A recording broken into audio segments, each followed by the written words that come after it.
नमस्कार, मैं वैशाली। आप देख रहे हैं India live today 24 news channel. आइए रुक करते हैं आज की बड़ी खबर पर। हरियाणा के मुख्यमंत्री नायब सैनी ने कहा है कि कांग्रेस झूठ बोलकर जनता से वोट लेती रही। अब जनता इनको जान चुकी है। वो रविवार को बेरी के खेल स्टेडियम में आयोजित विजय संकल्प रैली को संबोधित कर रहे थे। उन्होंने कहा कि एक व्यक्ति गली में आवाज लगा रहा था, 100 रुपए में जीवन भर बैठकर खाइए, यही कांग्रेस का घोषणा पत्र है। जब लोगों ने बाहर जाकर देखा तो पाया कि चटाई बेचने वाला था चटाई पर बैठकर जीवन भर खाने की बात कर रहा है। यही हालत कांग्रेस की है। यही घोषणाएं कांग्रेस की। उनके पास देने के लिए कुछ भी नहीं। लोग उनको और उनके कार्यों को समझ चुके हैं। इनके समय में जमकर भ्रष्टाचार होता था, लोगों तक योजनाओं का लाभ नहीं पहुंच पाता था। पिछली बार दीपेंद्र हुड्डा रोहतक लोकसभा क्षेत्र से 7,000 वोटों से हारा था। इस बार 5 लाख से ज्यादा वोटों से हारेगा। एक तरफा वोटिंग होगी। कांग्रेस सरकार के राज में नौकरियां बिकी थीं और जमकर भ्रष्टाचार हुआ था।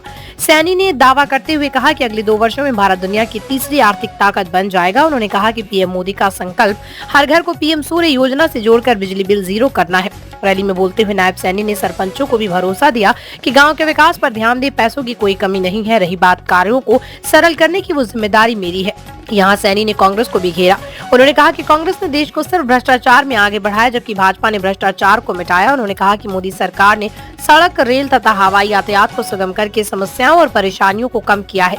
सैनी ने कहा कि झज्जर जिले में एम्स देने का काम बीजेपी की सरकार ने किया और पिछले दिनों जब प्रधानमंत्री रेवाड़ी में आए थे तो उन्होंने रेवाड़ी में भी एम्स देकर लाखों लोगों को सुगम और घर के नजदीक ही विश्व स्तरीय हेल्थ सेवा दी।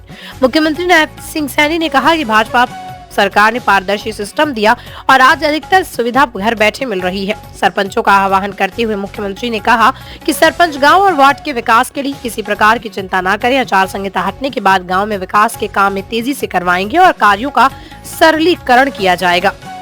अब तक के लिए बस इतना ही। फिर होगी आपसे मुलाकात ऐसी एक और बड़ी खबर के साथ।